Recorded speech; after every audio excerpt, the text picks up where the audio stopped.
Hello students, welcome to our channel Learning Zoology with AC.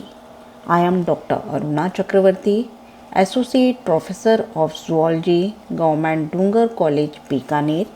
Students, आज हम BSc part first के paper third cell biology के अंतर्गत nucleolus के बारे में बात करेंगे. न्यूक्लियोसोम जो है उच्चतर जीवों में प्रत्येक सेल के केंद्रक में एक गोलाकार, अंडाकार, कोलाइडी और अम्लीय रचना पाई जाती है जिसे हम कहते हैं न्यूक्लियोलस. इसकी खोज सर्वप्रथम फोंटोना ने 1781 में की थी. इसका सेल की जो संश्लेषणात्मक क्रियाओं से महत्वपूर्ण संबंध होता है.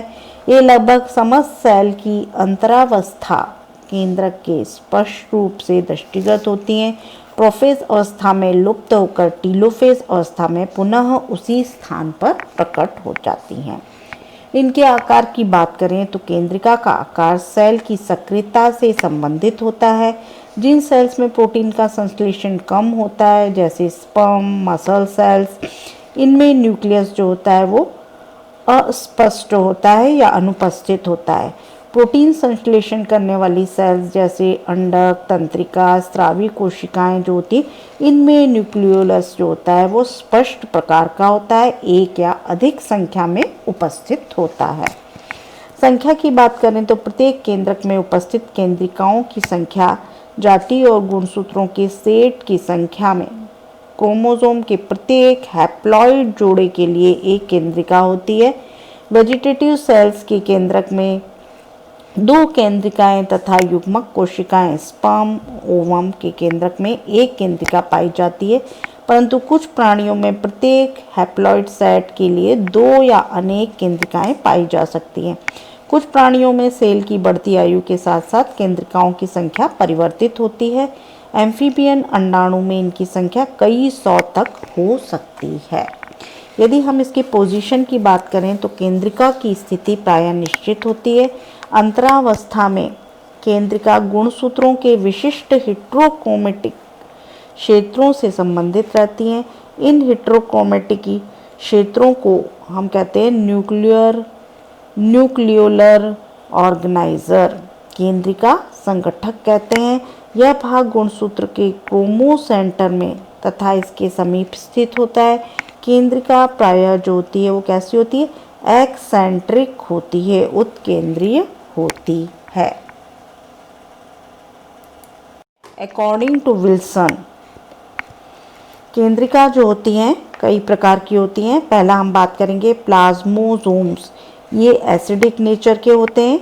किसी अम्लीय अभिरंजक या जैसे कहते हैं एसिडिक स्टेन जैसे इयोसिन से अभिरंजित किए जा सकते हैं.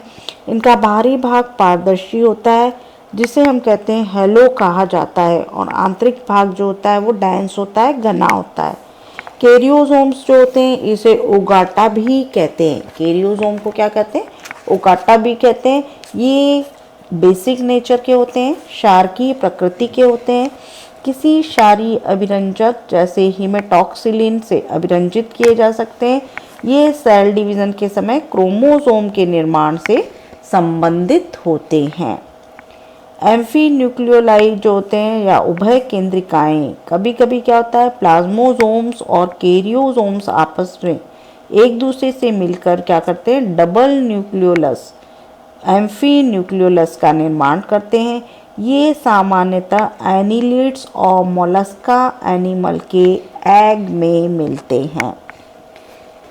नेक्स्ट हम बात करेंगे कंपोनेंट ऑफ न्यूक्लियोलस. तो न्यूक्लियोलस जो होता है कुछ सेल्स में केंद्रक में केंद्रिका जो होती है डिफ्यूज अवस्था में उपस्थित होती है. परंतु अधिकांश केंद्रकों में केंद्रिकाएं जो होती हैं कॉम्पैक्ट संघनित अवस्था में पाई जाती हैं. इलेक्ट्रॉन माइक्रोस्कोप द्वारा न्यूक्लियोलस में निम्नलिखित कंपोनेंट जो होते हैं वो देखने को मिलते हैं. एक तो होता है ग्रेन्युलर पोर्शन. ये राइबो न्यूक्लियोप्रोटीन्स द्वारा कंडेंस जो होते कणिकाओं से निर्मित होता है. इन कणिकाओं का व्यास लगभग जो होता है 150 से 200 एंगस्ट्रॉम होता है। ये केंद्रिकाओं का पेरिफेरल रीजन बनाते हैं तथा साइटोप्लाज्म जो होते हैं राइबोसोम से छोटे होते हैं। नेक्स्ट बात करेंगे फाइब्रिलर पोर्शन, रेशेदार अंश यह 50 से 80 एंगस्ट्रॉम लंबाई के तंतुओं का बना हुआ होता है। ये भी राइबोन्यूक्लियोप्रोटीन के बने होते हैं जो क्रमिक रूप से कणिकाओं में रूपांतरित हो जाते हैं। इसे हम कहते हैं न्यूक्लियोनीमा। नेक्स्ट होता है एमॉर्फस या प्रोटीन रीजन। ये जो होता है कम इलेक्ट्रॉन डेंस भाग होते हैं जो प्रोटीन का बना हुआ होता है। इसे हम कहते हैं पार्स एमॉर्फा। पार्स एमॉर्फा भी कहते हैं। ये पेप्सिन एंजाइम द्वारा आसानी से जल अपघटित हो जाते हैं। नेक्स्ट हम बात करेंगे न्यूक्लियोलस एसोसिएटेड क्रोमेटिन। तो ये जो होते हैं केंद्रिका की परिधि पर स्थित भाग होता है जो कि 100 एंगस्ट्रॉम आकार के रेशों का बना होता है। इसमें निश्चित अंतर पर न्यूक्लियोलर शाखाएं निकलकर केंद्रिका के भीतरी प्रदेश में जाती हैं। केंद्रिका में कोई भी परिधि झिल्ली नहीं होती है परंतु कैल्शियम आयन इसके आंतरिक संगठन को व्यवस्थित बनाए रखते हैं। केंद्रिका में बिना परिधि झिल्ली के अनेक जो होती हैं वैक्यूल्स भी पाई जाती हैं। इनमें अनेक प्रोटीन्स जो होते हैं प्रेजेंट होते हैं। तो रेडियो ऑटोग्राफिकल अल्ट्रा सेंट्रीफ्यूगल स्टडी से पता चलता है कि न्यूक्लियोलस का रेशेदार अंश जो होता है इसमें उपस्थित ग्रेन्युलर अंश का प्रीकर्सर होता है। इन दोनों ही अंशों में राइबोन्यूक्लिक प्रोटीन होते हैं जो कि कोशिका द्रव्य राइबोसोम का पुरावर्ती होते हैं। नेक्स्ट हम बात करेंगे केमिकल कंपोजिशन। केंद्रिका का रासायनिक संगठन मैगियो, पैलेट और विंसेंट ने 1952 में दर्शाया।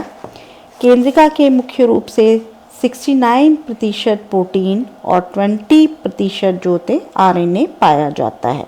इसके चारों ओर डीएनए का एक वलय रिंग पाई जाती है।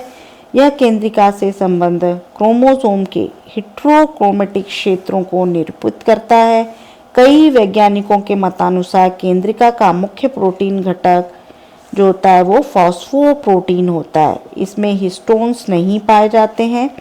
टेंडलर 1962 के अनुसार केंद्रिका में उच्च मात्रा में आर्थ्रोफॉस्फेट पाए जाते हैं जो आरएनए फॉस्फोरस के प्रीकर्सर होते हैं। केंद्रिका में आरएनए सिंथेसिस व एनएडी के निर्माण से संबंधित एंजाइम होते हैं। इसमें पाए जाने वाले प्रमुख एंजाइम जो होते हैं एसिड फॉस्फेट, न्यूक्लियोसाइड फॉस्फोराइलेज तथा डीपीएन सिंथेसाइजिंग जो होते हैं ये पाए जाते हैं। डीपीएन संश्लेषी या जिसे हम कहते हैं डीपीएन सिंथेसाइजिंग पाए जाते हैं। इसके अलावा जो होते हैं सिरलिन और उनके साथी ने 1963 में कुछ सेल्स की केंद्रिका से एक आरएनए मिथाइलेज एंजाइम होता है जो कि मिथाइल समूह को आरएनए शार्कों द्वारा स्थानांतरित करने का कार्य करता है। केंद्रिका का आरएनए अंश कुल केंद्रकीय आरएनए के 25% तक को निरूपित करता है। केंद्रिका का आरएनए का क्षारक संगठन राइबोसोमल आरएनए के समान होता है। आरएनए की उपस्थिति के कारण केंद्रिका को प्रकाश सूक्ष्मदर्शी के लिए क्षारकीय अभिरंजक द्वारा अभिरंजित कर लेना संभव होता है। न्यूक्लियोलर ऑर्गेनाइजर के अतिरिक्त केंद्रिका का शेष भाग जो होता है वो क्या होता है फलगन नेगेटिव होता है। इससे पता चलता है कि इसमें डीएनए का अभाव होता है। फंक्शंस ऑफ न्यूक्लियोलस, केंद्रिका के कार्य। तो केंद्रिका जो होती है सेल के समसूत्री विभाजन में महत्वपूर्ण भूमिका अदा करती है। प्रयोगों से पता चला है कि कायिक कोशिकाओं में उपस्थित 2 केंद्रिकाओं में से एक से क्षतिग्रस्त होने पर सेल में विभाजन की क्रिया सदा के लिए बंद हो जाती है। अतः सेल में विभाजन प्रारंभ करने हेतु दोनों केंद्रिकाओं का होना आवश्यक होता है। किसी एक केंद्रिका को किसी भी कारक जैसे अल्ट्रावायलेट रेज द्वारा क्षतिग्रस्त होने या करने पर सेल में समसूत्री विभाजन सदा के लिए रुक जाता है। नेक्स्ट जो है, केंद्रिका से राइबोन्यूक्लिक एसिड का निर्माण होता है जो प्रोटीन सिंथेसिस में सहायक होता है।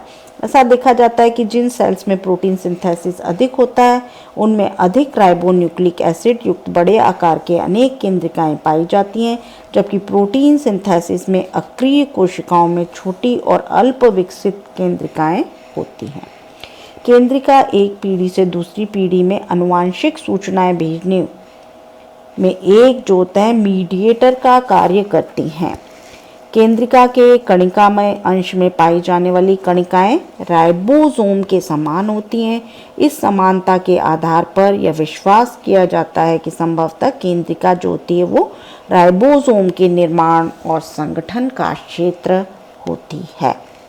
नेक्स्ट जो है, साइंटिस्ट जो हैं जिनका नाम है बर्नस्टीन और फ्लेम जो थे, इन्होंने 1964 इनके अनुसार केंद्रिका जो होती है हिस्टोन सिंथेसिस का स्थान होता है।